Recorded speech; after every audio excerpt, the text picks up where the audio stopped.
আপনাদের কাছে একটু জানতে চাচ্ছি, তাফসিরুল কোরআন মাহফিল বাংলাদেশে এর প্রচলন কে ঘটিয়েছেন? একটু নামটা সকলেই জেনে থাকলে বলবেন তো। আমরা এই নামের সাথে আরেকটা শব্দ অ্যাড করতে চাই, সেটা হচ্ছে শহীদ আল্লামা দেলোয়ার হোসেন সাঈদী। বলেন তো কে? তাফসিরুল কোরআন তথা কোরআনের এই তাফসিরের মঞ্চকে উদ্বোধন করে দিয়ে গিয়েছেন আমাদের আল্লামা শহীদ দেলোয়ার হোসেন সাঈদী রহিমাহুল্লাহ। যেরকমভাবে কোরআনের তাফসির লেখা শুরু করে দিয়ে গিয়েছিলেন, বিপ্লবী এক তাফসির লিখে দিয়ে গিয়েছিলেন মিশরের সৈয়দ কুতুব শহীদ রহিমাহুল্লাহ, ঠিক কিনা? আজকে আমরা তাফসিরুল কোরআন মাহফিলে আমরা যারা কথা বলি সবাই কিন্তু আল্লামা সাঈদীর রৌহানি ছাত্র। আল্লাহু আকবার বলবেন না? যখন এই যুগে ডিজিটাল ক্যামেরা ছিল না, কথাগুলোকে রেকর্ড করার মতো ডিজিটাল কোনো সিস্টেম ছিল না, তখন আল্লামা সাঈদী সামনে 5 লক্ষ 10 লক্ষ মানুষকে সামনে নিয়ে এই কোরআনের কথা শোনাতেন। পড়েন না আল্লাহু আকবার। আজকে আমরা ওনার বয়ান শুনেই আমরা কোরআনের কথা বলার জন্য উদ্বুদ্ধ হয়েছি। আজকে আমরা বাংলাদেশে বক্তাদের একটা জরিপে দেখা গেছে যে পুরো বাংলাদেশে বর্তমানে 6 লক্ষের অধিক প্রতি বছর তাফসিরুল কোরআন প্রোগ্রাম হয়। পড়েন না সুবহানাল্লাহ। এটা আল্লামা সাঈদীর একক অবদান। কিয়ামত পর্যন্ত আল্লাহর বান্দার কবরে এই সওয়াব পৌঁছতেই থাকবে। পড়েন না মারহাবা। আমরা আলোচনার শুরুতেই স্মরণ করতে যাচ্ছি 1985 সালে কোরআনের পক্ষে জীবনদানকারী চাঁপাইনবাবগঞ্জের 8 জন শহীদকে আল্লাহ তাআলা আজকের এই তাফসিরুল কোরআনের যতটুকু সওয়াব হয়, এই সওয়াবের একটা বিশাল অংশ আল্লাহ তাআলা চাঁপাইনবাবগঞ্জের কোরআনের সেই শহীদদের কবরে পৌঁছিয়ে দেন। আমরা পড়ছি আমিন। মোটামুটি 1 ঘন্টার মতো আলোচনা শোনার ধৈর্য থাকবে তো ইনশাআল্লাহ? 1 ঘন্টার মতো আলোচনা শোনার ধৈর্য যদি না থাকে তাহলে আমি সুদূর চট্টগ্রাম থেকে এসে আমিও পরিতৃপ্ত হব না, আপনারাও আসলে শিখার মতো, শোনার মতো, বোঝার মতো কিছু নিয়ে যেতে পারবেন না। আমরা তাফসিরুল কোরআন তথা কোরআনের তাফসিরের প্রোগ্রামে বসেছি। আমরা আজকে কোরআনে কারিমের যতটুকু সম্ভব কোরআনে কারিমের একাধিক আয়াত থেকে সংক্ষিপ্ত ব্যাখ্যা সহ আমরা সংক্ষিপ্ত তাফসির শোনার চেষ্টা করব ইনশাআল্লাহ। কারণ কোরআন হচ্ছে এমন একটি কিতাব, যেই কিতাবের ব্যাপারে আল্লাহ শুরুতেই চ্যালেঞ্জ ছড়িয়ে দিয়েছেন। আল্লাহ বলছেন, আলিফ লাম মিম যালিকাল কিতাবু লা রাইবা ফীহি হুদাল লিল মুত্তাকিন। শুরুতে আল্লাহ তাআলা কোরআনে কারীমের ব্যাপারে চ্যালেঞ্জ ছড়িয়ে দিয়েছেন। পৃথিবীর মানুষদেরকে আল্লাহ বলছেন, পৃথিবীর মানুষেরা শোনো, আমি আল্লাহ যে কিতাব নাজিল করেছি এটা সাধারণ কোনো কিতাব নয়, বরং এই কিতাবের মধ্যে কোনো সন্দেহ নাই। সন্দেহ যে নাই এটারও কোনো সন্দেহ নাই। পড়েন না আল্লাহু আকবার।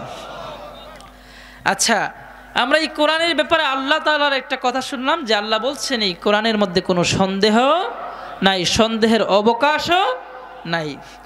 এবার যদি হাদিসের দিকে তাকাই, হাদিসে পাকে আল্লাহ রাসূল সাল্লাল্লাহু আলাইহি ওয়াসাল্লাম বলেন, কোরআন হচ্ছে এমন একটি কিতাব, মান জাআলাল কুরআনা আমামাহু কাদাহু ইলাল জান্নাহ। কোরআনকে যে মানবে, কোরআনের নেতৃত্ব যে মেনে নিবে, কোরআনের দেখানো পথ অনুযায়ী যে চলবে, কোরআন তাকে পথ দেখিয়ে আল্লাহর জান্নাত পর্যন্ত নিয়ে যাবে। পড়েন না সুবহানাল্লাহ। অপর একটি হাদিসে যদি আমরা তাকাই, সেখানে পাওয়া যায় আল্লাহর নবী বলেন, মান ক্বালা বিহি সাদাকা। কোরআন দিয়ে যে কথা বলে সে পৃথিবীর সবচেয়ে বড় সত্য কথা বলে। পড়েন না সুবহানাল্লাহ। মানে এমন সত্য কথা যে কথার উপরে সত্য কথা আর হতে পারে না। ওয়ামান আমিলা বিহি উজিরা। যে কোরআন থেকে আমল করে অবশ্যই সে আমলের প্রতিদান পেয়ে যাবে। ও হাকামা বিহি আদালা। কোরআন দিয়ে যে ইনসাফ বিচার করে সে অবশ্যই ইনসাফ কায়েম করে। পড়েন না সুবহানাল্লাহ। ও দা বিহি। কোরআন দিয়ে যে মানুষকে ডাকে, হুদিয়া ইলা সিরাতিম মুস্তাকিম। অবশ্যই সে সিরাতে মুস্তাকিম তথা সৎ পথের দিকে, সোজা পথের দিকে মানুষকে আহ্বান করে। আল্লাহু আকবার বলতে মনে চায় না?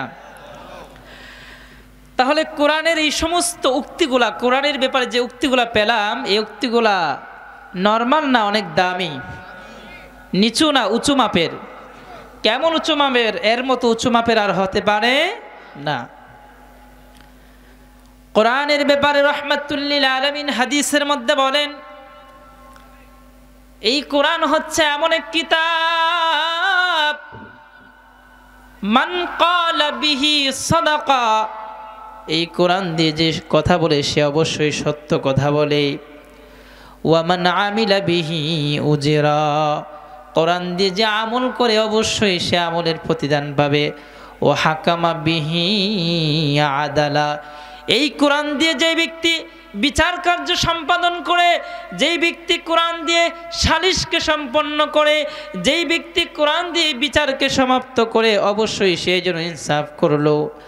ওয়াদা বিহি, এই কোরআন দিয়ে যে মানুষকে পথের দিকে ডাকে, কোরআনের পথের দিকে যে আহ্বান করে, হুদিয়া ইলা সিরাতিম মুস্তাকিম, সে যেন অবশ্যই অবশ্যই মানুষকে সিরাতে মুস্তাকিমের দিকে ডাকলো। পড়েন না সুবহানাল্লাহ।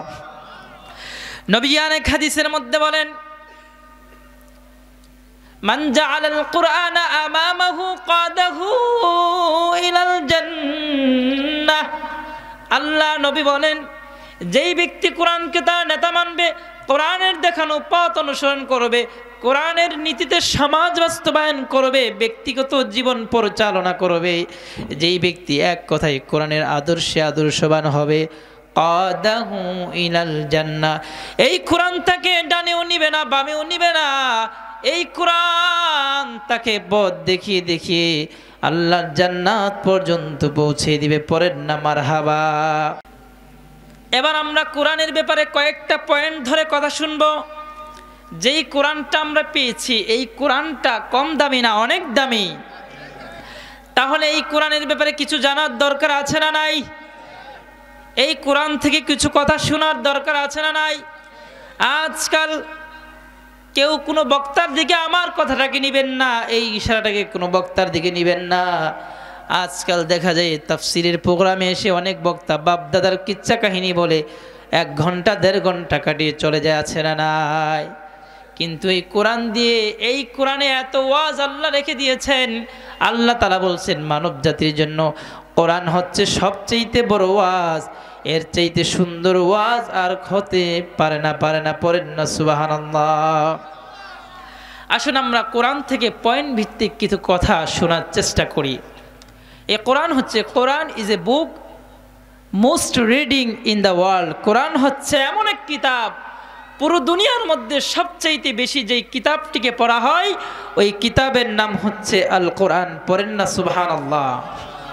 ফর এক্সাম্পল, আপনাদেরকে উদাহরণ না দিলে বুঝবেন না।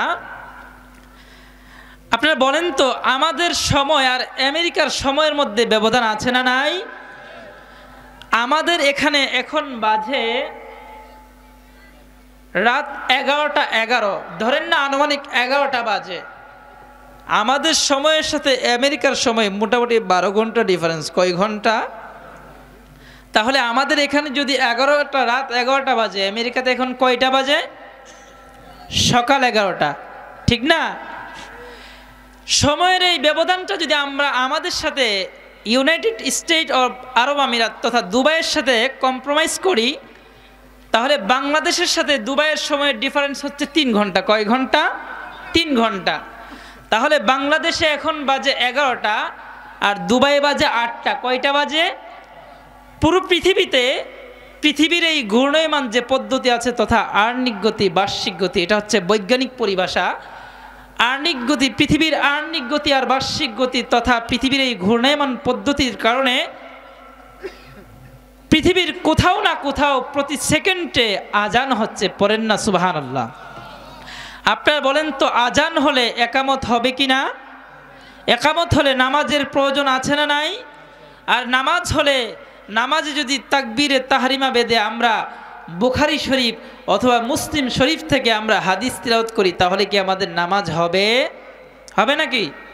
তাহলে নামাজের মধ্যে কি পড়তে হয়? কোরআন। কি পড়তে হয়? কোরআন। নামাজের মধ্যে তাকবীরে তাহরিমার পরেই শুরু করতে হয় আউযু বিল্লাহ বিসমিল্লাহ বলে সূরা ফাতিহা, তারপরে বিসমিল্লাহ বলে অন্য যে কোনো সূরা অথবা কোনো সূরার 3 থেকে 3-এর অধিক আয়াত পড়তে হয়। তার মানে বোঝা গেল পৃথিবীর এই ঘূর্ণায়মান পদ্ধতিতে প্রতিটা ঘন্টার, প্রতিটা মিনিটের, প্রতিটা সেকেন্ডে পৃথিবীর কোথাও না কোথাও আল্লাহর কোরআনের তেলাওয়াত হচ্ছে কি হচ্ছে না? এটাই প্রমাণ করে পৃথিবীর সবচাইতে পঠিত কিতাবের নাম হচ্ছে আল কোরআন। কোরআন কেন পৃথিবীতে শ্রেষ্ঠ? এর 2 নম্বর কারণ হচ্ছে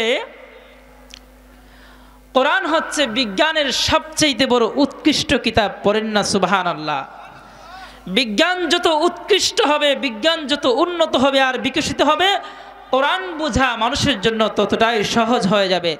ফর এক্সাম্পল, আমাদের এই যে আঙ্গুলের ছাপ, এটাকে ইংলিশে বলে ফিঙ্গারপ্রিন্ট। এটাকে কি বলে?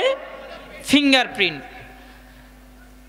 1856 সালে উইলিয়াম হার্টসাল, একজন বিজ্ঞানী, ব্রিটিশ বিজ্ঞানী, উনি আমাদেরকে মানবদেহের প্রতিটা অঙ্গের উপরে গবেষণা চালিয়ে উনি এই ফিঙ্গারপ্রিন্টের তথ্য আমাদেরকে জানিয়েছেন আনুমানিক 160 বছর আগে। কত বছর আগে? 160 বছর আগে। অথচ কোরআন 1500 বছর আগে নাজিল হয়েছে। এই কোরআনের মধ্যে 1500 বছর আগেও আল্লাহ তাআলা এই ফিঙ্গারপ্রিন্টের কথা উল্লেখ করেছেন। পড়েন না সুবহানাল্লাহ। ফিঙ্গারপ্রিন্টের ব্যাপারে আপনাদেরকে যদি একটু বিস্তারিত বলতে যাই, ফিঙ্গারপ্রিন্ট হচ্ছে ব্যক্তি শনাক্তকরণের বৈজ্ঞানিক পদ্ধতি। এটা এমন এক বৈজ্ঞানিক পদ্ধতি, আপনার এই আঙ্গুলের ফিঙ্গারপ্রিন্ট, বৃদ্ধাঙ্গুলের ফিঙ্গারপ্রিন্ট আপনার হাতের আর 9টা আঙ্গুলের সাথে মিলবে না। বর্তমান দুনিয়ায় 800 কোটি মানুষ আছে। কত কোটি মানুষ? 800 কোটি মানুষের যদি 10টা করে আঙ্গুল হয় তাহলে 8 × 10 = 80, তার মানে 8000 কোটি আঙ্গুল, ঠিক কিনা? এই 8000 কোটি আঙ্গুলের একটা আঙ্গুল আরেকটা আঙ্গুলের সাথে মিলবে, একটা আঙ্গুলের ছাপ আরেকটা আঙ্গুলের সাথে মিলবে না। এমন বানানেওয়ালা হচ্ছেন আমার আপনার আল্লাহ। পড়েন না সুবহানাল্লাহ। তাহলে 1500 বছর আগে এই কিতাবের মধ্যে ফিঙ্গারপ্রিন্টের কথা যিনি উল্লেখ করে দিয়েছেন তিনি কে? কিভাবে আল্লাহ উল্লেখ করে দিয়েছেন? আল্লাহ পাক সূরাতুল কিয়ামার মধ্যে আল্লাহ পাক বলেছেন, আয়াহসাবু আল্লান নাজমা'a 'ইযামা বালা কাদিরিনা আলা আন নুসাউবিয়া বানানা। আল্লাহ পাক ডেকে বলছেন, এই দুনিয়ার মানুষেরা, তোমরা কি মনে করেছ তোমরা যারা পরকালকে অস্বীকার করো, পরকালকে যারা বিশ্বাস করো না, যারা মনে করো মানুষ মৃত্যুবরণ করলেই শেষ হয়ে যাবে, মানুষের যখন মরণ হয়ে যাবে ওই মানুষটা মাটির সাথে মিশে যাবে, ওখান পর্যন্তই তার জীবনের সমাপ্তি ঘটে যাবে, এরপরে পুনরায় তাকে জীবিত করা হবে না।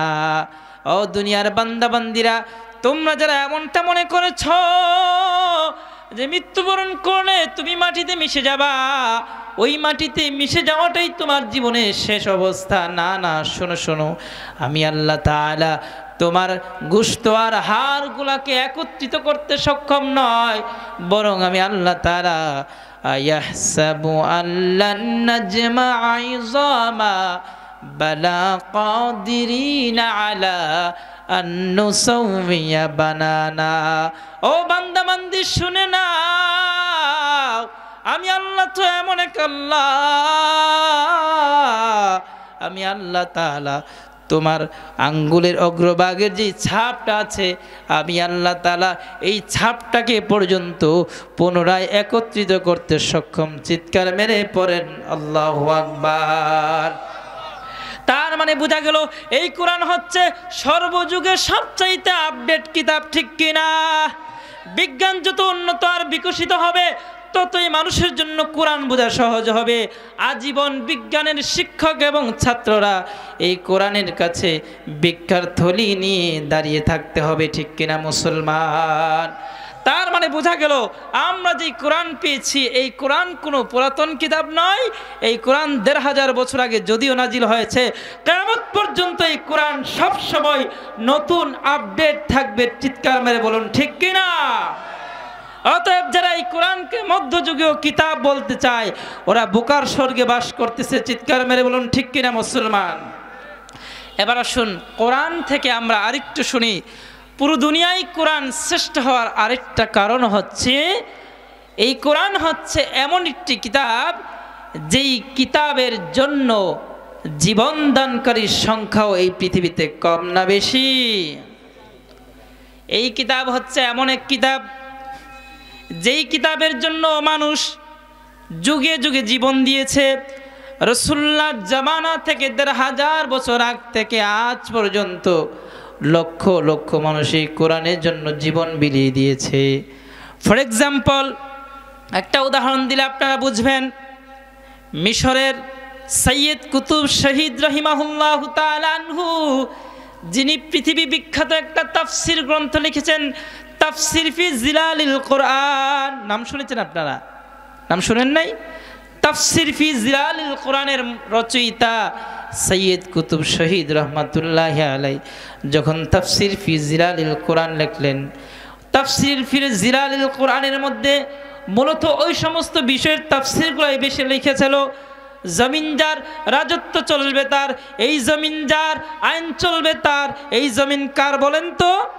অতএব আইন চলবে কার? কোন রামবামের আইন এই জমিনে চলতে দেওয়া যাবে না, ঠিক কিনা মুসলমান? তাফসির ফি জিলালিল কোরআন লেখার পরে যখন এই তাফসিরটা মিশরের বিভিন্ন লাইব্রেরিতে পাবলিশ হলো, মিশরের যুবকদের হাতে যখন ওই তাফসির ফি জিলালিল কোরআন চলে গেল, মিশরের যুবকেরা তাফসির ফি জিলালিল কোরআন পড়ার পরে যখন তারা জানতে পারলো জমিন যার আইন চলবে তার, তখন তারা অনুপ্রাণিত হয়ে মিশরের রাস্তার মধ্যে নেমে পড়লো। যে মিশরের জমিনে স্বৈরাচারী বাদশাহ, তখনকার বাদশাহ ছিল স্বৈরাচারী বাদশাহ, ওই স্বৈরাচারী বাদশাহ জামাল আব্দুল নাসেরের রাজত্ব চলতে দেওয়া যাবে না। অতএব এই মিশরের জমিন হচ্ছে আল্লাহ তাআলার, এই জমিনে আল্লাহর আইন দিয়ে শাসন হবে। কারণ আল্লাহর কোরআন দিয়ে যেখানে শাসন হয় সেটা ইনসাফের বিচার হয়। পড়েন সুবহানাল্লাহ। যখন মিশরের যুবকেরা আন্দোলন নেমে পড়লো আমাদের বাংলাদেশের মতো, যখন মিশরের যুবকেরা ইনসাফের রাজত্বের জন্য জমিনের মধ্যে আন্দোলনে নেমে পড়লো, মিশরের রাজপথে নেমে আসলো, তখনকার মিশরের স্বৈরাচারী বাদশাহ জামাল আব্দুল নাসের চিন্তা করলো, কি ব্যাপার, যুবকেরা আমার বিরুদ্ধে এত কেন খেপে গেল? চিন্তা করে তথ্য তালাশ করে বের করলো যে সৈয়দ কুতুবের লেখা তাফসির ফি জিলালিল কোরআন পড়ে এই যুবকেরা অনুপ্রাণিত হয়ে রাস্তার মধ্যে নেমে পড়েছে। অতএব জামাল আব্দুল নাসের তাফসির ফি জিলালিল কোরআনের রচয়িতা সৈয়দ কুতুব শহীদ রহমাতুল্লাহি আলাইহিকে গ্রেফতার করে ফেললো। পড়েন না নাউজুবিল্লাহ। আজও কোরআনের পাখিদেরকে ডান্ডা বেরি পড়াই, হ্যান্ডকাপ লাগাই, এমন সেই জামাল আব্দুল নাসেরের উত্তরসূরিরা আজও আছে না নাই? সেই সৈয়দ কুতুব শহীদ রহিমাহুল্লাহু তাআলা আনহুকে যখন হ্যান্ডকাপ পরিয়ে জেলখানার মধ্যে আনা হলো এবং তাকে ফাঁসির কাস্টে ঝুলানোর রায় দেওয়া হলো, ফাঁসির 1 ঘন্টা পূর্বে সরকারের নিয়োজিত ইমাম ওই সৈয়দ কুতুব শহীদ রহিমাহুল্লাহু তাআলা আনহুর কাছে গিয়ে বলেন, ও সৈয়দ কুতুব, তুমি বলো লা ইলাহা ইল্লাল্লাহু মুহাম্মাদুর রাসূলুল্লাহ। এ সৈয়দ কুতুব শহীদ, তুমি পড়ো লা ইলাহা ইল্লাল্লাহ, আল্লাহ ছাড়া কোনো ইলাহ নাই, মুহাম্মাদুর রাসূলুল্লাহ, আর মুহাম্মদ হচ্ছেন আল্লাহ তাআলার রাসূল। এই কালিমাটা তুমি আমার সাথে পাঠ করো। সৈয়দ কুতুব শহীদ সেদিন জিজ্ঞেস করেছিলেন, ইমাম, তোমাকে কি এর কারণে সরকার তোমাকে বেতন দেয় নাকি? বলে, হ্যাঁ, সরকার আমাকে এই জন্যই রেখেছে, ফাঁসির আসামিদেরকে ফাঁসির 1 ঘন্টা আগে কালিমা পড়ানোর জন্যই আমাকে রেখেছে। আর এই কালিমা পড়ানোর কারণে সরকার আমাকে রুটি রুজি দেয়, সরকার আমাকে হাদিয়া তোহফা দেয়। সেদিন সৈয়দ কুতুব শহীদ বলিষ্ঠ অহংকার ছেড়ে বলেছিল, ইমাম, তুই আমাকে কালিমা শিখাইস না, তুই আমাকে এই কালিমার ব্যাখ্যা শিখাইস না। যেই কালিমা পড়ানোর কারণে সরকার তোকে রুটি রুজি দেয়, সেই কালিমার ব্যাখ্যা লেখার কারণে আজ আমি সৈয়দ কুতুবকে মিশরের বাদশাহ ফাঁসির কাস্টে ঝুলাচ্ছে। পড়েন না নাউজুবিল্লাহ। সৈয়দ কুতুব শহীদ হয়ে গিয়েছে বলে আমরা কি তাকে ভুলে গিয়েছে নাকি? কিয়ামত পর্যন্ত সৈয়দ কুতুবকে মানুষ শ্রদ্ধার সাথে স্মরণ করবে, ঠিক কিনা মুসলমান? প্রিয় উপস্থিতি, বলছিলাম এই কোরআনের জন্য যুগে যুগে রক্তদানকারীর সংখ্যা কম না বেশি। আমি যদি মিশরের সৈয়দ কুতুব শহীদ রহমাতুল্লাহি আলাইহির পরে যদি আরেকটু বলতে যাই, এই কোরআনের তাফসীর করার কারণে কোরআনের পাখি আল্লামা সাঈদীকে বন্দী করা হয়েছিল, 13টা বছর জেলের কুঠরিতে আবদ্ধ করে চিকিৎসার নামে ইঞ্জেকশন দিয়ে শহীদ করা হয়েছে, ঠিক কিনা? যদি আরেকটু আগায় আসি, আমি যদি আস্তে আস্তে রাজশাহী বিভাগের এই চাঁপাইনবাবগঞ্জের কথা বলতে যাই, তাহলে মনোযোগ সহকারে শুনবেন। 1985 সালে কলকাতার হাইকোর্টে কোরআনে কারিমের সমস্ত আরবিক কপিগুলোকে বাজেয়াপ্ত করার জন্য রিট করা হয়েছিল। 2 জন হিন্দু রিট করেছিল। তখন সর্বপ্রথম তাদের বিরুদ্ধে সর্বপ্রথম আন্দোলন করেছিল তারাই হচ্ছে চাঁপাইনবাবগঞ্জের কোরআন প্রেমিক ভাইরা, ঠিক কিনা মুসলমান?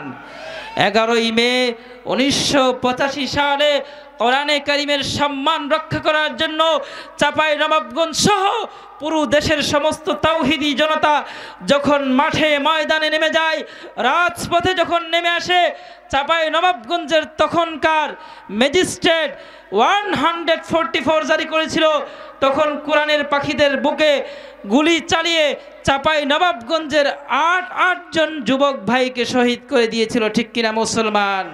সেদিন চাঁপাইনবাবগঞ্জের 11ই মে 1985 সালে চাঁপাইনবাবগঞ্জের 8 জন প্রিয় ভাই নিজের বুকের তাজা রক্ত দিয়ে প্রমাণ করে দিয়ে গেছে, কোরআনের বিরুদ্ধে যদি কোনো শক্তি কথা বলে সেই শক্তির ঠাঁই এই বাংলাদেশে হবে না, ঠিক কিনা মুসলমান?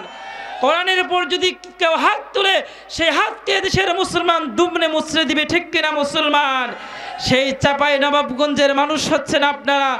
আপনারাও কোরআনের জন্য রক্ত দিতে রাজি আছেন তো ইনশাআল্লাহ?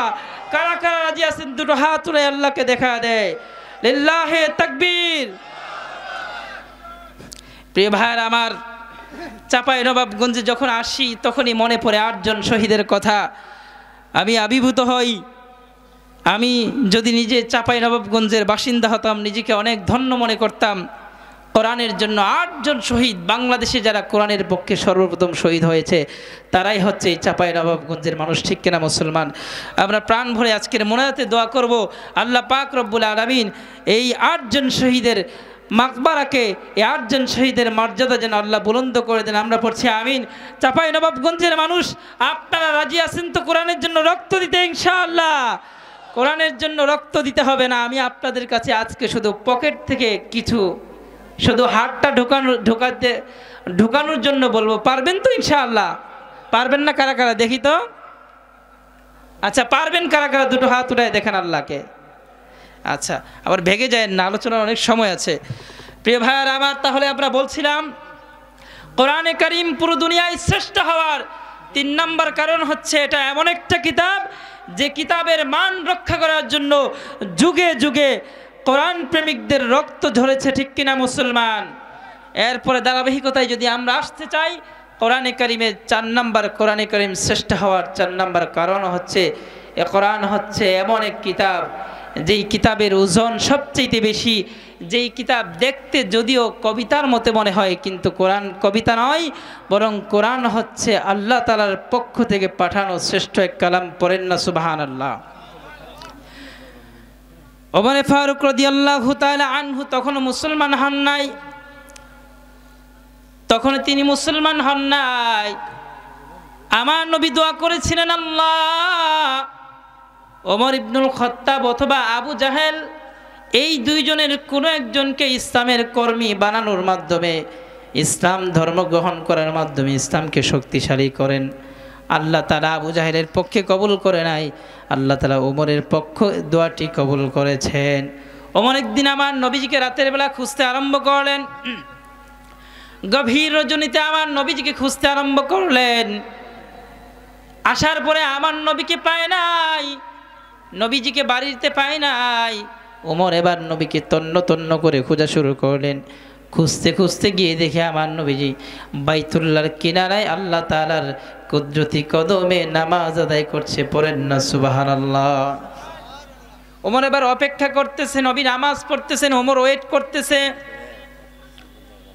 ওমর মনে মনে বলতেছে, নামাজের মধ্যে আমার নবীজি কোরআন তেলাওয়াত করতেছে, এত সুন্দর নবীজি সূরা হাক্কা তেলাওয়াত করতেছেন। ওমর মনে মনে ভাবতেছে, মুহাম্মদুর রাসূলুল্লাহ যে কোরআন তেলাওয়াত করতেছে সম্ভবত এই কোরআন হচ্ছে কোনো কবির কবিতা হবে। পড়েন না নাউজুবিল্লাহ। মনে মনে এটা ভাবতেছে যে সম্ভবত এই কোরআন কোনো কবির কবিতা হবে। আপনারা বলেন তো, কোরআন কি কোনো কবির কবিতা? ওমর ফারুক যখন মনে মনে এই কথা ভাবতেছে, তখনই আমার নবীজি নামাজের মধ্যে ওমর ফারুকের এই কথাগুলো, এই প্রশ্নগুলোর জবাব দিচ্ছেন। ওমর, ওয়ামা হুয়া বিকাউলি শাইরিন কলিলাম মা তুমিনুন।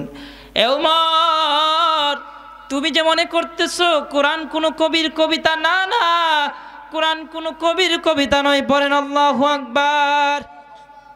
এরপরে ওমর বলে, কি ব্যাপার, আমি মনে মনে ভাবতেছি যে এটা কবির কবিতা, মোহাম্মদ বলল এটা কবির কবিতা নয়, তাহলে সম্ভবত মোহাম্মদ কোনো গণক হবে। না হলে আমার মনের এই কথা মোহাম্মদ সাল্লাল্লাহু আলাইহি ওয়াসাল্লাম জানলেন কিভাবে? তাহলে নিঃসন্দেহে মোহাম্মদ গণক হবে, অথবা এই কিতাব কোনো গণকের পক্ষ থেকে বানানো হবে। পড়েন না নাউজুবিল্লাহ। এবার আমার নবী নামাজের মধ্যেই আয়াতগুলো তিলাওয়াত করছেন যে এটা কোনো গণকের বানানো কথা নয়। আল্লাহ নবী নামাজের মধ্যে তিলাওয়াত করছেন, ওয়ালা বিকাউলি কাহিনিন কলিলাম মা তাযাক্কারুন। হে ওমর, তুমি যেই কিতাবটাকে কবির কবিতা মনে করছো, এটা কবির কোনো কবিতা নয়। ওমর, তুমি যেই কিতাবকে গণকের বানানো কথা মনে করতেছো, এটা কোনো গণকের বানানো কথা নয়। ওমর, শোনো শোনো, এটা কার পক্ষ থেকে এসেছে? ওমর মনে মনে বলে, নবী আমার প্রশ্নের জবাব দিয়েছেন, এটা গণকের কোনো কিতাব নয়, এটা কোনো কবির কবিতা নয়, তাহলে এটা কার পক্ষ থেকে এসেছে? আমার নবী পরক্ষণে আয়াত তিলাওয়াত করলেন। বাল হুয়া, নবীজি পরে আয়াত তিলাওয়াত করলেন, তানজিলুম মির রাব্বিল আলামিন। এই কোরআন হচ্ছে এমন এক কিতাব, যে কিতাবকে নাজিল করেছেন জগৎ সমূহের প্রতিপালক একমাত্র আল্লাহ তাআলা। পড়েন সুবহানাল্লাহ। আসসালামু আলাইকুম, ভালো আছেন? আমরা পড়ি মারহাবা। আমাদের পক্ষ থেকে আন্তরিক অভিনন্দন জানাচ্ছি আমাদের আজকের প্রোগ্রামের প্রধান অতিথি ডক্টর মাওলানা কেরামত আলী সাহেব হাফিজাহুল্লাহ, যিনি ইসলামী আন্দোলন বাংলাদেশ জামাত ইসলামীর আমির, রাজশাহী মহানগরীর। আল্লাহ আমার শ্রদ্ধেয় মুরব্বীর হায়াত দারাজ করুন, আমরা পড়ছি আমিন। আল্লাহ কোরআনের এই খেদমতকে ওনার মাধ্যমে রাজশাহী বিভাগে বেগবান করুন, আমরা পড়ছি আমিন। এবং ওনার রৌহানি দোয়া আমাদের সকলের পক্ষে কবুল করুন, আমাদের সকলকে আল্লাহ তাআলা দান করুন, আমরা পড়ছি আমিন। প্রিয় উপস্থিতি, আমরা ইনশাল্লাহ আলোচনা চালিয়ে যাচ্ছি। ইনশাল্লাহ দোয়ার পূর্বে আমরা হজরতের পক্ষ থেকে, আমরা আমাদের এই শ্রদ্ধেয় আমিরের পক্ষ থেকে ইনশাল্লাহ জীবন গঠনকারী আমরা আমাদের এই দাওয়াতি কার্যক্রমকে কীভাবে সুন্দর করতে পারি এ ব্যাপারে ইনশাল্লাহ আমরা একটা বক্তব্য শুনবো। আমরা আপাতত আলোচনা চালিয়ে যাই ইনশাআল্লাহ। প্রিয় উপস্থিতি, আমরা শুনতেছিলাম কোরআনে কারিমের বিরুদ্ধে সর্বপ্রথম যে দাঁড়িয়েছিল সে হচ্ছে হজরতে ওমর। কে দাঁড়িয়েছিল? হজরতে ওমর। এ ওমরকে আল্লাহ সূরা হাক্কা দিয়ে ওমরের হৃদয়ে ধাক্কা মেরে দিয়েছেন। পড়েন না সুবহানাল্লাহ। ওমর যখন প্রশ্নগুলোর উত্তর পেয়ে গেলেন যে কোরআন কোনো কবির কবিতা নয়, কোরআন কোনো গণকের কথা নয়, বরং কোরআন হচ্ছে আসমানের মালিকের পক্ষ থেকে পাঠানো এক কিতাব, তখন ওমরে ফারুক রাদিয়াল্লাহু তাআলা আনহু রাসূলুল্লাহর কাছে এসে দেরি করে নাই, সাথে সাথে কোরআনের এই সম্মানে, কোরআনের এই আয়াতে, কোরআনের এই তিলাওয়াতে, কোরআনের মুজিজায় মুগ্ধ হয়ে রাসূলুল্লাহর হাতে হাত লাগিয়ে কালিমা পড়ে মুসলমান হয়ে গিয়েছেন। পড়েন না সুবহানাল্লাহ। আমরা আজকে সেই কোরআন থেকে সংক্ষিপ্ত কোরআনের পরিচিতি জানিয়ে আমরা আজকে বিদায় নিব ইনশাআল্লাহ। তাহলে কোরআনে কারিমের সাথে আমরা এখন কথোপকথন করব। কোরআনের ভাষা কি বলেন তো? আরবি। কোরআনের ভাষা কি? আরবি। এবার প্রশ্ন হতে পারে, আল্লাহ কোরআনকে কেন আরবিক ভাষায় নাজিল করলেন? পুরো দুনিয়ায় বহু ভাষা, অনেক হাজার হাজার ভাষা আছে। কোরআনে কারিমের অনেক ভাষা, আল্লাহ কোরআনকে আরবি ভাষায় নাজিল করেছেন। এবং কেন আল্লাহ আরবি ভাষায় কোরআনকে নাজিল করেছেন এটাও আল্লাহ কোরআনে পার্ট বাই পার্ট বলে দিয়েছেন। একাধিক আয়াতের মাধ্যমে আল্লাহ রিপিট করেছেন কেন আল্লাহ কোরআনকে আরবি ভাষায় নাজিল করেছেন। আমরা কোরআনের সংক্ষিপ্ত পরিচয় জানার চেষ্টা করছি। কোরআনে কারিমকে আমরা প্রথমেই প্রশ্ন করব, কোরআন তোমার নাম কি এবং তোমার বাড়ি কোথায়? দরকার আছে না নাই কোরআন থেকে জানার? কোরআনটা কার কথা বলেন তো? আল্লাহর কথা। যে ব্যক্তি নামাজ পড়ে সে যেন আল্লাহর সাথে কথা বলে। কার সাথে কথা বলে? আবার মুসলিম শরীফের ব্যাপারে বলা হয়েছে, যার ঘরে মুসলিম শরীফ আছে, যে মুসলিম শরীফ পড়ে সে যেন রাসূলুল্লাহর সাথে কথা বলছেন। পড়েন না সুবহানাল্লাহ। তাহলে আমরা কোরআন, আজকে এই কোরআনের মঞ্চে বসছি, কোরআনের আলোচনা শুনতেছি, কোরআনের সাথে আমরা কথোপকথন করতেছি, মানে আমরা আল্লাহর সাথে কথোপকথন করতেছি। আসুন আমরা কোরআনের কাছে প্রশ্ন করি, কোরআন তোমার নাম কি এবং তোমার বাড়ি কোথায়? এবার কোরআন তার পরিচয় দিবি সুন্দর করে। আসুন আমরা শুনি। কোরআনকে প্রশ্ন করলাম, কোরআন তোমার নাম কি এবং বাড়ি কোথায়? কোরআন আমাদেরকে জবাব দিচ্ছে, দুনিয়ার মানুষেরা শোনো শোনো, বাল হুয়া কুরআনুম মাজিদ, আমার নাম হচ্ছে কোরআনে মাজিদ। কোরআনের ভাষায় কোরআনের নাম কি? কোরআনকে 2 নম্বর প্রশ্ন করলাম, কোরআন তোমার বাড়ি কোথায়? কোরআন আমাদেরকে সুন্দর করে জবাব দিচ্ছেন পরের আয়াতে, ফি লাউহিম মাহফুজ। ও দুনিয়ার মানুষেরা শোনো শোনো, আমি কোরআনের বাড়ি আমেরিকাতে নয়, আমি কোরআনের বাড়ি ইউরোপে নয়, আমি কোরআনের বাড়ি বাংলাদেশের বাইতুল মুকাররমে নয়, বরং আমি কোরআনের বাড়ি হচ্ছে আল্লাহর আরশের পাশে লাউহে মাহফুজে। পড়েন না সুবহানাল্লাহ। কোরআনের কাছে প্রশ্ন করতে করতে আমরা বললাম, কোরআন তাহলে তুমি কার মাধ্যমে দুনিয়া এসেছো? তুমি তো ছিলা লাউহে মাহফুজে, তবে তুমি কার মাধ্যমে দুনিয়া এসেছো? কে তোমাকে দুনিয়ায় নিয়ে এসেছে জানা দরকার আছে না নাই? এবার কোরআন আমাদেরকে সুন্দর করে জবাব দিচ্ছেন, দুনিয়ার মানুষেরা রে শোনো শোনো, আমি কার মাধ্যমে দুনিয়া আগমন করেছি? কোরআন বলে, নাজালা বিহির রূহুল আমিন, আমি রূহুল আমিন তথা জিব্রাইল আলাইহিস সালাতু ওয়াস সালামের মাধ্যমে দুনিয়ায় আগমন করেছি। পড়েন না সুবহানাল্লাহ। কোরআনকে যেই ফেরেশতা নিয়ে এসেছে ওই ফেরেশতার নাম কি? জিব্রাইল। কোরআনের ভাষায় ওই ফেরেশতাকে রূহুল আমিন বলা হয়েছে। কোরআনের সাথে সম্পৃক্ত 3 জিনিসকে আমিন বলা হয়।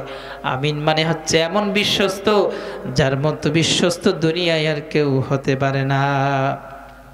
তাহলে কোরআনকে যেই ফেরেশতা দুনিয়ায় নিয়ে এসেছে ওই ফেরেশতার নাম কি? রূহুল আমিন। নাম কি? রূহুল আমিন ফেরেশতার নাম কি? জিব্রাইল আমিন। নাম কি?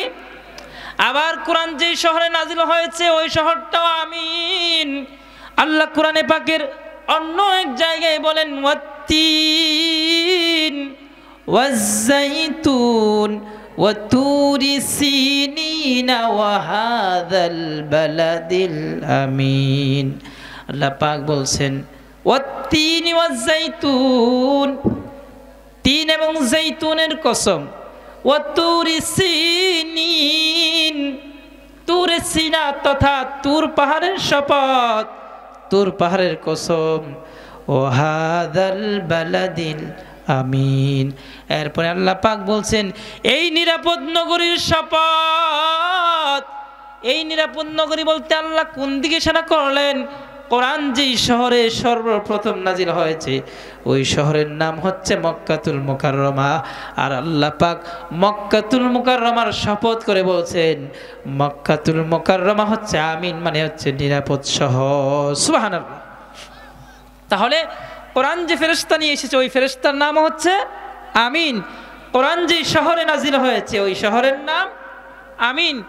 কোরআন যার উপরে নাজিল হয়েছে তার নামও আল আমিন। তার নাম কি? আমার নবী যখন দুনিয়ায় আগমন করেছেন তখন পৃথিবীর সমস্ত কাফের বেঈমান সহ সমস্ত মানুষেরা আমার নবীজিকে এক নামে চিনত, আল আমিন বলে। পড়েন না সুবহানাল্লাহ। আল আমিন মানে হচ্ছে এমন বিশ্বস্ত এবং এমন সত্যবাদী যার মতো সত্যবাদী পৃথিবীতে দ্বিতীয় আরেকটাও, এমন একজন বিশ্বস্ত যার মতো বিশ্বস্ত পৃথিবীতে আরেকজনও। কেমন বিশ্বস্ত আমি আপনাদেরকে উদাহরণ দিলে বুঝবেন। কাফের বেঈমানেরা নবীজির কালিমা সবাই গ্রহণ করে নেয়, কিন্তু নিজেদের আমানতগুলোকে আমার নবীর কাছে গচ্ছিত রাখতেন আর বলতেন, মুহাম্মদ এটা তোমার কাছে আমানত। কারণ তখনকার যুগের কাফের বেঈমানেরা জানতো এবং হৃদয় দিয়ে এই কথাটার চূড়ান্ত বিশ্বাস করত, এই কথাটার সাক্ষ্য দিত যে মুহাম্মদ হচ্ছে এমন এক ব্যক্তি, বাঘের মুখে শিয়াল নিরাপদ নয়, কিন্তু মুহাম্মদুর রাসূলুল্লাহর হাতে আমানত এত নিরাপদ, এত নিরাপদ, দুনিয়া উল্টেও গেল মুহাম্মদের কাছে যেই জিনিসটা যেইভাবে আমানত রাখা হবে ওই জিনিসটা ওইভাবেই কোনো রকম এ টু জেড কোনো রকম এদিক সেদিক করা ছাড়া আমাদের হাত পর্যন্ত আবার তিনি পৌঁছে দিবেন। সুবহানাল্লাহ। আমাদের রাসূলের ব্যাপারে পৃথিবীর কাফের বেঈমানদের এই উক্তিটা আমাদের জন্য উৎসাহ আর প্লাস পয়েন্ট কিনা বলেন? তাহলে বলছিলাম কোরআনের সাথে সম্পৃক্ত তিনটা বিষয়কে আমিন বলা হয়।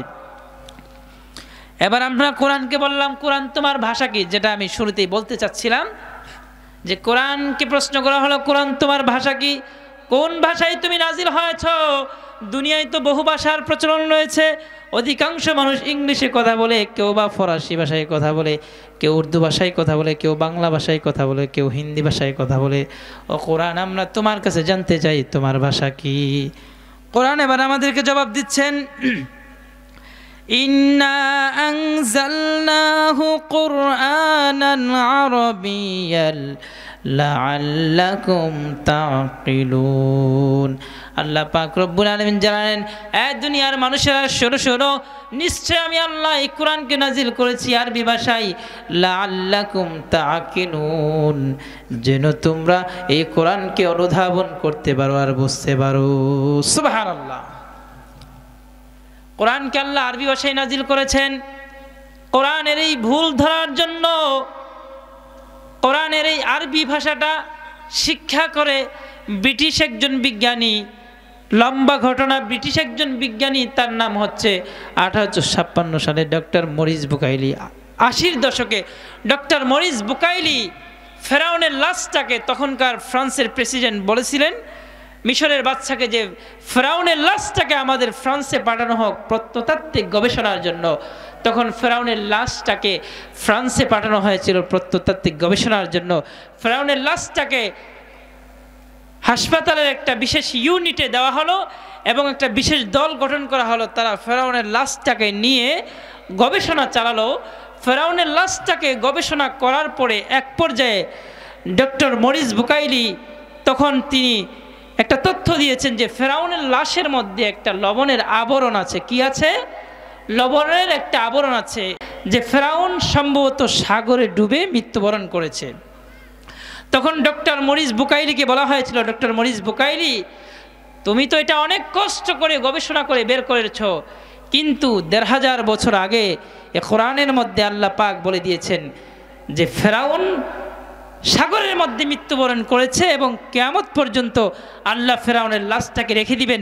এবং তোমরা যে আজকে গবেষণা করে এটা বের করবা, পৃথিবীর মানুষকে এই তথ্যটা দেবা, এটাও আল্লাহ 1500 বছর আগে কোরআনের মধ্যে জানিয়ে দিয়েছেন। পড়েন না আল্লাহু আকবার।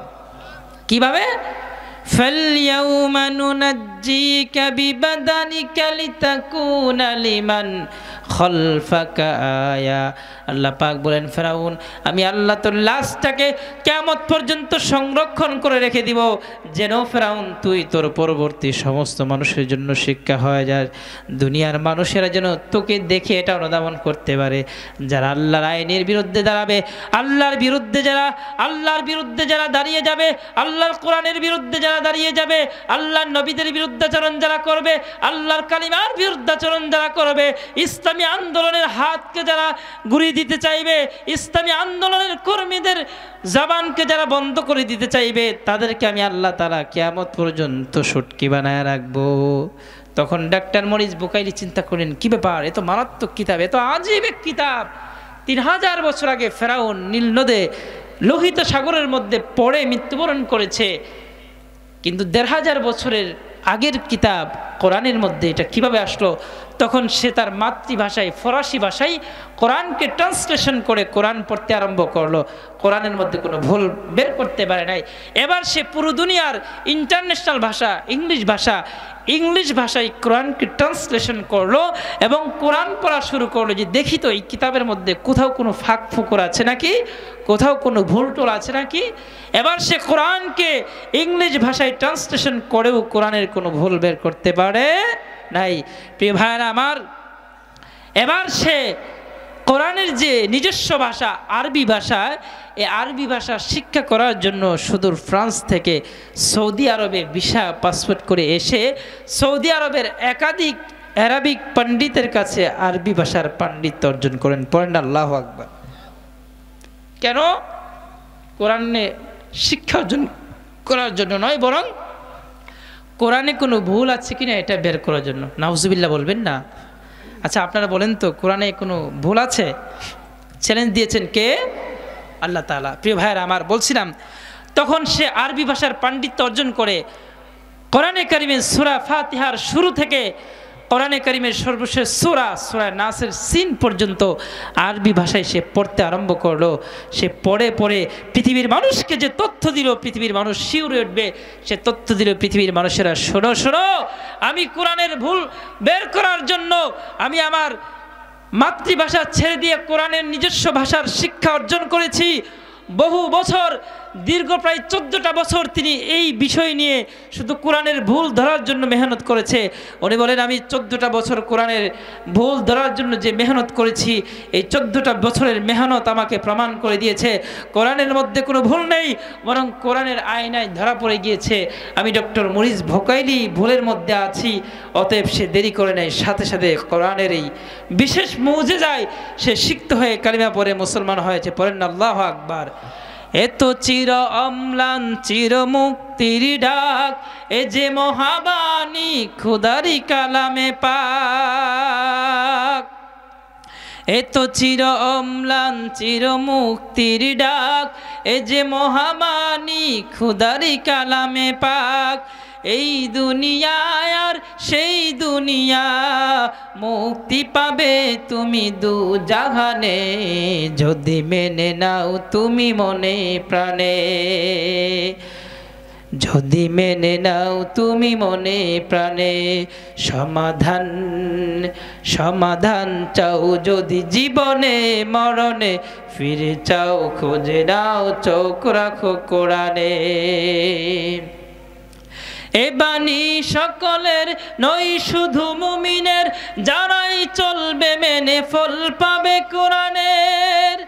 এই দুনিয়ায় আর সেই দুনিয়া, এই দুনিয়ায় আর সেই দুনিয়া, মুক্তি পাবে তুমি দু জাহানে। সমাধান সমাধান চাও যদি জীবনে মরণে, ফিরে চাও খুঁজে নাও চোখ রাখো কোরআনে।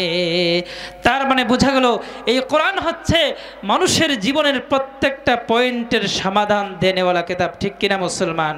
আল্লাহ পাক রব্বুল আলামিন কোরআনে কারিমের ভিন্ন আয়াতে এই কথাটি বলেছেন। প্রিয় ভাইয়েরা আমার, কোরআনে কারিমের সংক্ষিপ্ত পরিচয় জানতে জানতে আমরা আসছিলাম, আমরা কোরআনকে জিজ্ঞেস করেছিলাম, ও কোরআন বলো তো তোমার ভাষা কি? আল্লাহ পাক কোরআনে বলেছেন, আমি কোরআনকে আরবি ভাষায় নাজিল করেছি যেন তোমরা বুঝতে পারো। কোরআনের এরপরে আল্লাহ তাআলা অন্য এক আয়াতের মধ্যে বলেছেন, ওয়ালাকাদ ইয়াসসারনাল কুরআনা ফাহাল মিম মুদ্দাকির। আল্লাহ পাক বলছেন, ও দুনিয়ার মানুষেরা শোনো শোনো, আমি আল্লাহ তাআলা এই কোরআনটাকে তোমাদের জন্য বোঝার ক্ষেত্রে সহজ করে দিয়েছি। পড়েন না সুবহানাল্লাহ। এই কোরআনটা কঠিন না সহজ? কোরআন যারা বুঝতে চায়, কোরআন যারা শিখতে চায়, আল্লাহ তাআলা কোরআনটাকে তাদের জন্য একদম সহজ করে দিয়েছেন। ফর এক্সাম্পল, আপনাদেরকে আমি একটু উদাহরণ দিয়ে বোঝাই। তামাম পৃথিবীতে একটা জরিপের মধ্যে আসছে, সমস্ত পৃথিবীতে এই কোরআন শ্রেষ্ঠ হওয়ার আরেকটা কারণ হচ্ছে তামাম পৃথিবীতে এই কোরআনের মুখস্থকারীর সংখ্যা কম না বেশি? কেমন বেশি আপনারা জানলে অবাক হয়ে যাবেন। তামাম দুনিয়ায় বর্তমান মানুষের সংখ্যা হচ্ছে প্রায় 800 কোটি। কয়শো কোটি? শুধু কোরআনের মুখস্থকারীর সংখ্যাই হচ্ছে 6 কোটি। পড়েন না সুবহানাল্লাহ। কোরআনের হাফেজের সংখ্যা কত? 6 কোটি। কিন্তু কোরআনের তামাম দুনিয়ায় বাইবেলের, তাওরাতের, ত্রিপিটকের, মহাভারতের, বেদের কতজন হাফেজ আছে এটার কোনো সংখ্যা নাই। তার মানে বোঝা গেল অন্যান্য ধর্মগ্রন্থগুলোর হাফেজি দুনিয়ায় নাই। কারণ হচ্ছে ওই কিতাবগুলো কঠিন, কিন্তু আমার কোরআন এমন এক সহজ কিতাব। 2019 সালের এক জরিপের মধ্যে এসেছে, বাংলাদেশে 2019 সালে কোরআনের হাফেজের সংখ্যা ছিল 25 লক্ষ। চিৎকার মেরে পড়েন আল্লাহু আকবার। এখন চলে কত সাল? 24-এর শেষ, মানে 25। তার মানে এই দীর্ঘ 5-6 বছরের ব্যবধানে আরও 5 লক্ষ হাফেজের সংখ্যা বেড়েছে কিনা বলেন? তার মানে আমরা অনুমান করতে পারি বর্তমান আমার বাংলাদেশে এত সংখ্যক হাফেজ আছে। 1971-এ এদেশের সম্মানকে রক্ষা করার জন্য যেই 30 লক্ষ শহীদ রক্ত দিয়েছিল, আমার বাংলাদেশে এখন বর্তমানে আনুমানিক 30 লক্ষের অধিক হাফেজে কোরআন আছে। পড়েন না আল্লাহু আকবার। আমার বাংলাদেশের হাফেজে কোরআনরা এত ব্রিলিয়ান্ট আর এত ট্রিলিয়ান্ট যে পুরো দুনিয়ায় কোরআন নাজিল হয়েছে আরবি ভাষায় তথা সৌদি আরবের ভাষায়, কিন্তু আমার বাংলাদেশের ছোট ছোট হাফেজদেরকে, হাফেজ নাজমুস সাকিব, হাফেজ তাকরিমদেরকে যখন সৌদি আরবের কনফারেন্সে নিয়ে পুরো দুনিয়ার 100-150 মুসলিম কান্ট্রির হাফেজদের সাথে প্রতিযোগিতা দেওয়া হয়, আমার এই ছোট্ট বাংলাদেশের, আমার এই 56,000 বর্গ মাইলের ছোট ছোট হাফেজে কোরআনরা তামাম দুনিয়ার সমস্ত আরবি ভাষাভাষী হাফেজে কোরআনদেরকে পিছনে ফেলে 1 নাম্বার বিজয়ের মালা ছিনিয়ে নিয়ে এসে পড়েন আল্লাহু আকবার। এটা বাংলাদেশের কীর্তি, এটা বাংলাদেশের সুনাম, ঠিক কিনা মুসলমান? আমার প্রিয় ভাইরা, এগুলো লম্বা হিস্টোরি, আসলে এত কিছু একসাথে বলাও যায় না।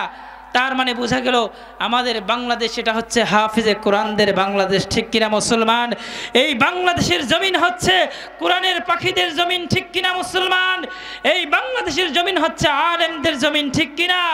এই বাংলাদেশের জমিন হচ্ছে মুফতিয়ানদের জমিন, ঠিক কিনা মুসলমান?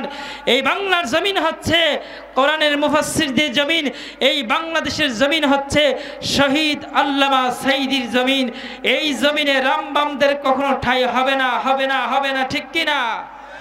আমরা দেশে আওয়ামী লীগের রাজত্ব দেখেছি, আমরা দেশে বিএনপির শাসন দেখেছি। এবার আমরা কোরআনের কর্মীদেরকে এদেশের সর্বোচ্চ চেয়ারে দেখতে চাই, ঠিক কিনা? কারণ কোরআনের কর্মীরা যদি এদেশের সর্বোচ্চ চেয়ারে বসে যায় তাহলে এদেশে আর কোনোদিন চুরি হবে না। রাষ্ট্রের লক্ষ কোটি টাকাকে পাচার করে কানাডায় বেগমপাড়া বানানোর মতো সাহস আর কোনো নেতা এরকম দুঃসাহস দেখাতে পারবে না মুসলমান, ঠিক কিনা? এই জন্য কোরআনের কর্মীদের পাশে আছেন তো ইনশাআল্লাহ? কোরআনের কর্মীদেরকে সর্বোচ্চ সাপোর্ট দিবেন তো ইনশাআল্লাহ? কোরআনের পাখিরা যদি এদেশের সর্বোচ্চ চেয়ারে বসে যায় তাহলে আপনি লক্ষ কোটি টাকার ব্যাগ নিয়ে ঘুমিয়ে যাবেন। আপনার টাকার দিকে, আপনার টাকা চুরি করবে তো দূরের কথা, যেই চোর আপনার টাকা চুরি করবে সেই চোর আপনার পাহারাদার বনে যাবে, ঠিক কিনা? আমার সুন্দরী বোনেরা যখন রাস্তা দিয়ে হেঁটে যায়, যেই যুবক ছেলে সুন্দরী বোনদেরকে ইপটিজিং করবে দূরের কথা, দর্শন করবে তো দূরের কথা, ওই যুবকরা আমার সেই বোনদের পাহারাদার নিযুক্ত হয়ে যাবে, ঠিক কিনা মুসলমান? এই জন্য এদেশে কোরআনের শাসন কায়েম হোক। আপনারা কারা কারা চান না? দুটো হাত উঠায় দেখেন। চান না? চান না? আচ্ছা, চান কারা কারা? দুটো হাত উঠে আল্লাহকে দেখায় দেন। লিল্লাহি তাকবীর, নারায়ে তাকবীর। প্রিয় ভাইয়েরা আমার, কোরআনের শাসন ক্ষমতা যদি কায়েম হয়ে যায় তাহলে ইনশাআল্লাহ এদেশে মুসলমানেরা যতটুকু শান্তিতে থাকবে অন্যান্য ধর্মের মানুষেরা তার চেয়ে বেশি শান্তিতে থাকবে। কারণ ইসলাম হচ্ছে এমন এক ধর্ম, ইসলাম ভিন্ন ধর্মকে সম্মান করে, অন্য কোনো ধর্মকে ইসলাম নির্যাতন করে শেখায় না, ঠিক কিনা মুসলমান? ইসলাম হচ্ছে বাইনাল ইফরাত ও তাফরিদ। ইসলাম হচ্ছে সমৃদ্ধ আর সম্পৃক্তের ধর্ম। ইসলাম হচ্ছে এমন এক ধর্ম, ইসলাম হচ্ছে সুশীতল এক ছায়ার নাম, যেই ছায়ায় যারাই আশ্রয় নিবে তারাই শান্তির পতাকা তলে এসে যাবে, ঠিক কিনা? প্রিয় ভাইরা আমার, কোরআনের পরিচয় জানতে জানতে আমরা আসছিলাম কোরআন তুমি কোন ভাষায় নাজিল হয়েছ। কোরআন আমাদেরকে জবাব দিয়েছে, ও দুনিয়ার মানুষেরা শোনো শোনো, আমি আরবি ভাষায় নাজিল হয়েছি। এবার কোরআনকে প্রশ্ন করব, কোরআন তুমি কার পক্ষ থেকে নাজিল হয়েছ? কোরআন তুমি কার পক্ষ থেকে এসেছো? তুমি কি আমেরিকার প্রেসিডেন্টের পক্ষ থেকে এসেছো, নাকি ইউরোপের প্রেসিডেন্টের পক্ষ থেকে এসেছো, নাকি চায়নার প্রেসিডেন্টের পক্ষ থেকে এসেছো? ও কোরআন তুমি কার পক্ষ থেকে আমাদের মাঝে এসেছো? কোরআন এবার আমাদেরকে জবাব দেয়, তানজিলুম মির রাব্বিল আলামিন। কোরআন বলে আমি জগৎ সমূহের প্রতিপালক মহান আল্লাহ রব্বুল আলামিনের পক্ষ থেকে আগমন করেছি। প্রিয় ভাইয়েরা আমার, এরপরে অন্য একটি আয়াতে আল্লাহ তাআলা আবার বলেন, কোরআন আবার নিজের তার পরিচয় দিয়ে বলেন যে আমি কার পক্ষ থেকে এসেছি। শোনো শোনো, তানজিলাম মিম্মান খালাকাল আরদা ওয়াস সামাওয়াতিল উলা। ও চাঁপাইনবাবগঞ্জের জালমাসমারি হাজীপাড়ার যুবকেরা শোনো শোনো, চাঁপাইনবাবগঞ্জের মানুষেরা শুনে নাও, আমি কার পক্ষ থেকে এসেছি? আমি এমন এক সত্তার পক্ষ থেকে এসেছি যিনি এই জমিন এবং সুউচ্চ আসমানকে সৃজন করেছেন। সুবহানাল্লাহ বলবেন না? প্রথমে কোরআন বলছে আমি জগৎ সমূহের প্রতিপালকের পক্ষ থেকে এসেছি, এরপরে কোরআন এক্সট্রা করে আবার আমার আল্লাহর পরিচয় দিয়ে বলেন যে আমি এমন এক সত্তার পক্ষ থেকে এসেছি যিনি জমিনকে সৃজন করেছেন এবং সুউচ্চ আকাশকেও যিনি দাঁড় করিয়ে রেখেছেন, সেই সত্তার পক্ষ থেকে আগমন করেছি। পড়েন না সুবহানাল্লাহ। প্রিয় ভাইরা আমার, সেই সত্তার সংক্ষিপ্ত পরিচয় জানার দরকার আছে না নাই? আমরা কোরআন থেকে আরেকটু জেনে নেই, আমরা একটু শুনি। আল্লাহ তাআলার, আল্লাহ এটা হচ্ছে আল্লাহর ইসমে জাত, মানে আল্লাহর অরিজিনাল নাম। আল্লাহর অরিজিনাল নাম কি? আল্লাহ নাম কি? আল্লাহ শব্দ লিখতে 4টা অক্ষরের প্রয়োজন হয়। কটা অক্ষরের প্রয়োজন হয়? আপনারা ক্লান্ত হয়ে গেছেন, আমার মতো ক্লান্ত হয়ে গেছেন আর কি। আল্লাহ শব্দ লিখতে কয়টা অক্ষরের প্রয়োজন হয় বলেন তো? আলিফ লাম লাম হা। কি বলেন তো? আলিফ লাম লাম হা। এই 4টা অক্ষর দিয়ে আল্লাহ কোরআনে নিজের পরিচয় তুলে ধরেছেন। পড়েন না আল্লাহু আকবার। আমরা আল্লাহ শব্দ দিয়ে আল্লাহর পরিচয় জানার চেষ্টা করি। আল্লাহ বলেন আল্লাহু লা ইলাহা ইল্লা হুয়াল হাইয়ুল কাইয়্যুম। আল্লাহ পাক বলছেন দুনিয়ার মানুষেরা শোনো শোনো, আল্লাহ হচ্ছেন সেই সত্তা যিনি চিরঞ্জীব, যার কখনো মরণ নেই। লা তাখুযুহু সিনাতু ওয়ালা নাওম। আল্লাহ হচ্ছেন সেই সত্তা যাকে ঘুম আর তন্দ্রা কখনো স্পর্শ করতে পারে না। উদাহরণ দিলে বুঝবেন। পয়গম্বর মুসা আলাইহিস সালাতু ওয়াস সালাম একদিন আল্লাহ তাআলাকে বলেন, রব্বুল আলামিন আপনি কি ঘুমান না? আপনার কি ঘুমের প্রয়োজন হয় না? আল্লাহ পাক ডেকে বললেন, মুসা রে, আমি যদি ঘুমায় যাই আমার এই সুউচ্চ আসমানকে কে চালাবে? আল্লাহ পাক মুসাকে পাহাড়ের মধ্যে গিয়ে বললেন, মুসা শোনো, একটা হাতের মধ্যে পানি নাও আর এই পানি নিয়ে দাঁড়িয়ে থাকো। আমি আল্লাহ যতক্ষণ পর্যন্ত অর্ডার করব না ততক্ষণ পর্যন্ত দাঁড়িয়ে থাকবা। মুসা নবী পানি নিয়ে দাঁড়িয়ে থাকতে লাগলেন। থাকতে থাকতে একটা সময় পয়গম্বর মুসা আলাইহিস সালাতু ওয়াস সালাম তন্দ্রাচ্ছন্ন হয়ে হাত থেকে গ্লাসটা পড়ে গিয়ে গ্লাসের সমস্ত পানি গ্লাস থেকে পড়ে গিয়েছে। আল্লাহ পাক বললেন, মুসা তুমি সামান্য তন্দ্রাচ্ছন্ন হওয়ার পর সামান্যতম গ্লাসের পানিটাকে তুমি ধরে রাখতে পারলা না। ও মুসা, আমি আল্লাহ যদি ঘুমায় যাই তাহলে আমার তৈরি বিশাল এই আসমানি জমিনকে কে দেখবে? আমার এই বিশাল তৈরি আসমান আর জমিন না জানে কি হয়ে যায়। এই জন্য আমি আল্লাহকে তন্দ্রা আর ঘুম কখনো স্পর্শ করতে পারে না। পড়েন না সুবহানাল্লাহ। আমার প্রিয় ভাইয়েরা, আমার বন্ধুরা, আল্লাহ শব্দ দিয়ে আল্লাহ কোরআনে নিজের পরিচয় তুলে ধরেছেন। এরপরে আল্লাহ শব্দ থেকে আমরা আলিফ বাদ দিয়ে দিলাম, তাহলে 2টা লাম আর একটা হা, বাকি থাকে লিল্লাহ। কি থাকে? আল্লাহ পাক এবার লিল্লাহ শব্দ দিয়ে নিজের পরিচয় তুলে ধরেছেন। আল্লাহ পাক বলেন, লিল্লাহি মুলকুস সামাওয়াতি ওয়াল আরদ।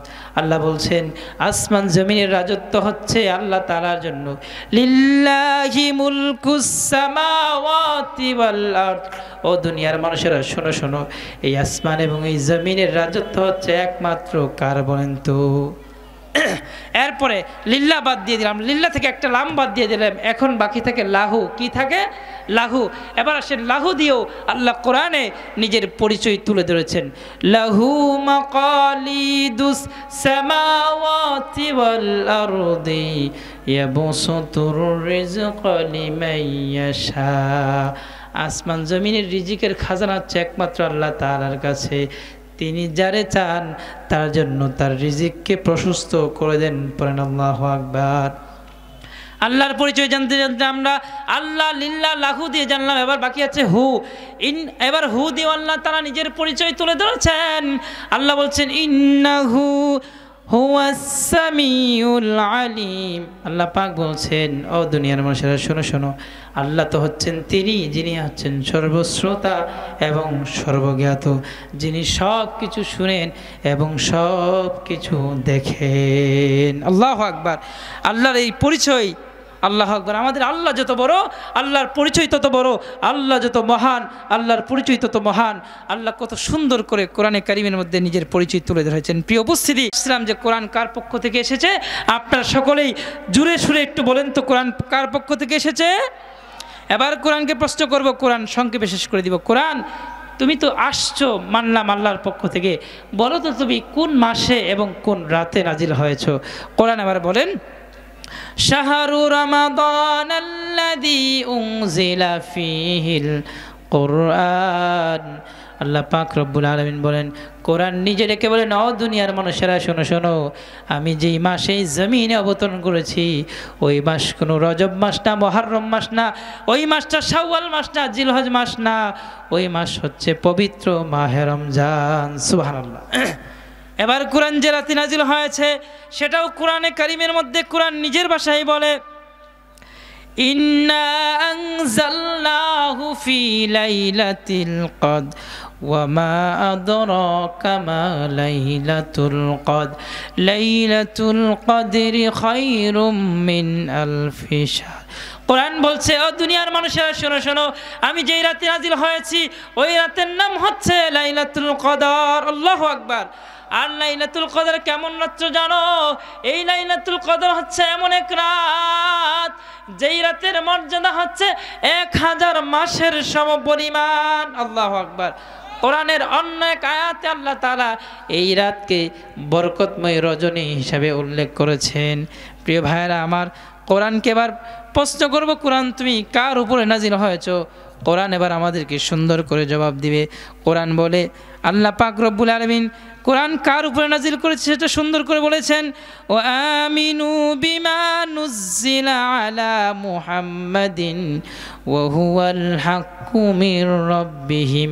ও দুনিয়ার মানুষেরা শোনো শোনো, ও আমিনু, তোমরা ঈমান আনয়ন করো ওই কিতাবের উপরে যিনি তার বান্দা মুহাম্মাদুর রাসূলুল্লাহর উপরে এই কিতাবকে নাজিল করেছেন। আল্লাহু আকবার।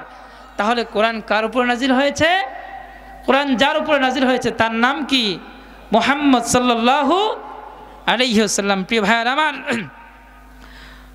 এরপরে কোরআন বলে, তাবারাকাল্লাযী নাযালাল ফুরকানা আলা আবদিহি লিয়াকুনা লিল আলামিনা নাযীরা। সুবহান সেই সত্তা যিনি তার বান্দার উপরে ফুরকান নাজিল করেছেন, তথা কোরআনের আরেকটা নাম হচ্ছে ফুরকান। কোরআনের আরেক নাম কি? কোরআন হচ্ছে এমন এক কিতাব যেই কিতাব হক এবং বাতিলের মধ্যে পার্থক্য করে দেয়। কোরআন হচ্ছে এমন এক আলো যে আলোর সামনে হক আর বাতিলের পার্থক্য সুস্পষ্টভাবে ফুটে ওঠে। আল্লাহ পাক রব্বুল আলামিন বলেন, সুবহান সেই সত্তা যিনি তার বান্দার উপরে ফুরকান নাজিল করেছেন। অর্থাৎ এই কোরআন নাজিল হয়েছে আল্লাহর বান্দা মুহাম্মাদুর রাসূলুল্লাহর উপরে। পড়েন না সুবহানাল্লাহ। এরপরে আল্লাহ তাআলা কাফেরদের ব্যাপারে কোরআনকে নিয়ে আল্লাহ তাআলা কাফেরদের ব্যাপারে বলেছেন যে কাফেররা পৃথিবীর সমস্ত বাতিল শক্তিরা চায় কোরআনকে তারা বন্ধ করে দিবে, কিন্তু কোরআন হচ্ছে এমন এক আলো, কোরআনের আলো ফু দিয়ে নিভিয়ে দেওয়া সম্ভব না। ঠিক কিনা মুসলমান? আল্লাহ পাক সেটাই কোরআনে বলেছেন, ইউরিদুনা লিইউতফিউ নূরাল্লাহি বিআফওয়াহিহিম আল্লাহু মুতিম্মু নূরিহি ওয়ালাউ কারিহাল কাফিরুন। আল্লাহ পাক বলছেন কোরআন হচ্ছে এমন এক আলো, কোরআন হচ্ছে এমন এক আলো, কোরআন হচ্ছে আল্লাহর আলো। ইউরিদুনা লিইউতফিউ নূরাল্লাহ, দুনিয়ার কাফেররা চায় আল্লাহর আলোকে তাদের জবান দিয়ে তাদের মুখের ফু দিয়ে নিভিয়ে দিবে, কিন্তু তারা জানে না আল্লাহর আলোর পূর্ণতা আল্লাহ পৌঁছে দিবেন, পৃথিবীর দিক দিগন্তে পৌঁছে দিবেন। কোরআনের আলোকে নিভিয়ে দেওয়ার মতো সাহস আজ পর্যন্ত পৃথিবীর কারো হয় নাই। প্রিয় ভাইয়ের আমার, এলাকার এক চাচা শহরের এক ভাতিজার বাড়িতে বেড়াতে গিয়েছে। এলাকার এক চাচা শহরের এক ভাতিজার বাড়িতে বেড়াতে গিয়েছে। তো এলাকার গ্রামের চাচা তো জীবনে কখনো ইলেকট্রিক্যাল লাইট কি জিনিস চিনে না, বিদ্যুৎ কি জিনিস চিনে না। তো ভাতিজা চাচারে খাবার দাবার দিয়া পার্সোনাল একটা রুমের মধ্যে বসায় বলছে, চাচা খাওয়া দাওয়া শেষ হলে আপনার যখন ঘুমের সময় হবে ওই যে একটা বাতি আছে ওটা বন্ধ করে ঘুমিয়ে যাবেন। এবার গ্রামের চাচা কি করছে, গ্রামের চাচা ভাতিজা তো দরজা লাগিয়ে দিয়ে চলে গেছে। তো গ্রামের চাচা এবার যখন ঘুমের সময় হয়েছে, গ্রামের চাচা এবার ইলেকট্রিক্যাল বাল্বের কাছে গিয়ে চাচা ফুয়াচ্ছে। ওই যে এলাকার হারিকেন, আপনারা কি হারিকেন বলেন তো, মোমবাতির আলো বা হারিকেন যেটা বলেন, হারিকেনের মতো অথবা মোমবাতির আলোর মতো সেটাকে ফুয়াচ্ছে যে এটা বন্ধ হচ্ছে না কেন। চাচা সারা রাত্র ধরে ফুয়াচ্ছে। আচ্ছা আপনারা বলেন, এই ইলেকট্রিক্যাল বাল্বকে যদি কেউ আজীবন ফু দিতে থাকে, যতক্ষণ পর্যন্ত সুইচ বন্ধ না করবে সেটা বন্ধ হবে নাকি? সকালবেলা ভাতিজা দরজায় নক করলে চাচা দরজা খুললো, দেখে চাচার চোখ দুটা মানে লাল হয়ে গেছে। ঘুম নাই তো। বলে চাচা কি ব্যাপার, চোখে তো লাল কেন, ঘুমান নাই? বলে ভাতিজা ঘুমাবো কিভাবে? বলে কেন চাচা, কি সমস্যা? বলে এলাকার মধ্যে যে বাতি আছে, এলাকার বাতিটা তো আমরা একটা ফু দিলে নিভে যায়, আর তোমার ঘরে এমন বাতি লাগাইছো ভাতিজা, এই বাতিজারে সারা রাত্র ফুয়াইলাম কিন্তু বাতি তো আর নিভল না। ভাতিজা মাথায় হাত দিয়ে বলে চাচা এটা তো এলাকার বাতি না, এটা তো সেই হারিকেনার মোমবাতির বাতি না যে ফু দিলে নেমে যাবে। এই যে হচ্ছে সুইচ, যতক্ষণ পর্যন্ত এই সুইচটাকে অফ না করবেন এই বাতি নিভবে না। আমার প্রিয় ভাইয়েরা, কোরআন হচ্ছে এমন এক প্রজ্বলিত বাতি, কোরআনের আলোকে আল্লাহ তাআলা পৃথিবীর দিক দিগন্তে দিনকে দিন পৌঁছে দিচ্ছেন। কোরআনের আলোকে পৃথিবীর কোনো শক্তি নিভিয়ে দিতে পারবে না, ঠিক কিনা চাপায়ের মুসলমান? যারা এই কোরআনের আলোকে নিভিয়ে দিতে চাইবে তারা নিজেরাই নিভে যাবে, ঠিক কিনা মুসলমান? আবু জাহেল কোরআনের আলোকে নিভিয়ে দিতে চেয়েছিল, আবু জাহেলের জীবনের আলোকে নিভিয়ে দিয়েছেন যিনি, তিনি কে? আবু জাহেল কোরআনের কর্মীদেরকে লাঞ্ছিত করার চেষ্টা করেছিল, আজকে আবু জাহেলের বাসস্থানকে মুমিনদের বাথরুম বানিয়ে দিয়েছেন যিনি, তিনি কে? এদেশের 16 বছরের স্বৈরাচারী ফ্যাসিস্ট সরকার কোরআনের কর্মীদেরকে, কোরআনের আলেমদেরকে, কোরআনের মুফাসসিরদেরকে লিস্ট করে করে এদেশের মানুষদেরকে কোরআনের আলো থেকে দূরে সরিয়ে দেওয়ার চেষ্টা করেছিল। কিন্তু যারা এদেশের আলেমদেরকে, এদেশের সরল মনা তাওহীদি জনতাকে কোরআনের আলোকে দূরে সরিয়ে দেওয়ার চেষ্টা করেছিল, আল্লাহ তাদেরকেই দূরে সরিয়ে দিয়েছে, ঠিক কিনা মুসলমান? যারা আলেমদেরকে জনগণ থেকে বিচ্ছিন্ন করে দেওয়ার চেষ্টা করেছিল, আল্লাহ তাদেরকেই এদেশের জনগণ থেকে বিচ্ছিন্ন করে দিয়েছে। কিছুদিন আগে সিরিয়ার স্বৈরাচারী সরকারকেও ওই রকমভাবে আল্লাহ পতন ঘটিয়েছেন। পৃথিবীর সমস্ত স্বৈরাচারীদের প্রমাণ, পৃথিবীর সমস্ত স্বৈরাচারীদের লেজ গুটিয়ে পালিয়ে যাওয়া এটাই প্রমাণ করছে অদূর ভবিষ্যতে এই পৃথিবীর রাজত্ব আসবে ঈমানওয়ালাদের হাতে, ঠিক কিনা মুসলমান? কোরআন প্রেমিকদের হাতে পৃথিবীর শাসন কার্য ন্যস্ত হবে, ঠিক কিনা মুসলমান? অচিরেই পৃথিবীর প্রত্যেকটা ঘরে ঘরে ইমাম মাহদির সৈন্য হবে। সেদিন পৃথিবীর একটা ঘরেও, পৃথিবীর একটা সদস্যও কোরআন থেকে দূরে থাকবে না। পৃথিবীর প্রত্যেকটা ঘরের কোনায় কোনায় ইসলামের পতাকা পথ করে উঠতে থাকবে, ঠিক কিনা মুসলমান? আজকে যেই দাদা বাবুরা কোরআনের আলোকে নিয়ে ছিনিমিনি খেলতেছে, দিল্লির সেই শাহী মসজিদে, দিল্লির সেই লাল কেল্লায় অচিরেই কোরআনের পতাকা পথ করে উঠবে ইনশাআল্লাহ। কোনো একদিন এ দেশের আকাশে কালিমার পতাকা উড়বে, সেদিন সবাই খোদাই বিধান পেয়ে দুঃখ বেদনা ভুলবে, সেদিন সবাই খোদাই বিধান পেয়ে দুঃখ বেদনা ভুলবে। সেই দিন আর নয় বেশি দূরে, আর কিছু পথ গেলেই মিলবে, সেদিন সবাই খোদাই বিধান পেয়ে দুঃখ বেদনা ভুলবে। প্রিয় উপস্থিতি, এদেশের প্রত্যেকটা ঘরে ঘরে কোরআনের কর্মীদের জন্ম হোক, আমরা চাই কি চাই না? এদেশের প্রত্যেকটা জায়গায় জায়গায় কোরআনের শাসন কার্য প্রতিষ্ঠিত হোক, আমরা চাই কি চাই না? কোরআনের আলো দিয়ে, কোরআন দিয়ে এদেশের সংসদের বিচার কার্য সম্পন্ন হোক, আমরা চাই কি চাই না? কোনো একটা সময় এদেশের ফজরের সময় এদেশের গ্রামাঞ্চলের মা বোনদের ঘর থেকে মা বোনদের কণ্ঠে সূরা ইয়াসিনের তেলাওয়াতের আওয়াজ শোনা যেত, এখন আর সেটা শোনা যায় না। আমরা চাই সেই সোনালী দিনগুলো আবার আমাদের মাঝে ফিরে আসুক, আমরা পড়ছি আমিন। প্রিয় উপস্থিতি, চাঁপাই নবাবগঞ্জের 8 জন শহীদ কোরআনের জন্য রক্ত দিয়েছে। আমি শুরুতেই বলেছিলাম যে আমি আপনাদের কাছে রক্ত চাইব না ইসলামের জন্য। ইসলামের জন্য যাদের রক্ত লাগবে বুঝতে হবে তারাই পৃথিবীর শ্রেষ্ঠ মানুষের তালিকায় তাদের নামটা লেখাতে পেরেছে, ঠিক কিনা মুসলমান? কোরআনের জন্য যদি রক্ত দিতে পারেন আপনার যাতে সৌভাগ্য মানুষ পৃথিবীতে আর হতে পারে না। অতএব কোরআনের জন্য রক্ত দিতে রাজি আছি তো ইনশাআল্লাহ? আচ্ছা, রক্ত দেওয়ার দরকার নাই। যে 8 জন ভাই কোরআনের জন্য জীবন দিয়েছে, আমি চাই সে 8 জন শহীদের কাতারে আপনাদেরও 8 জন নাম লেখান।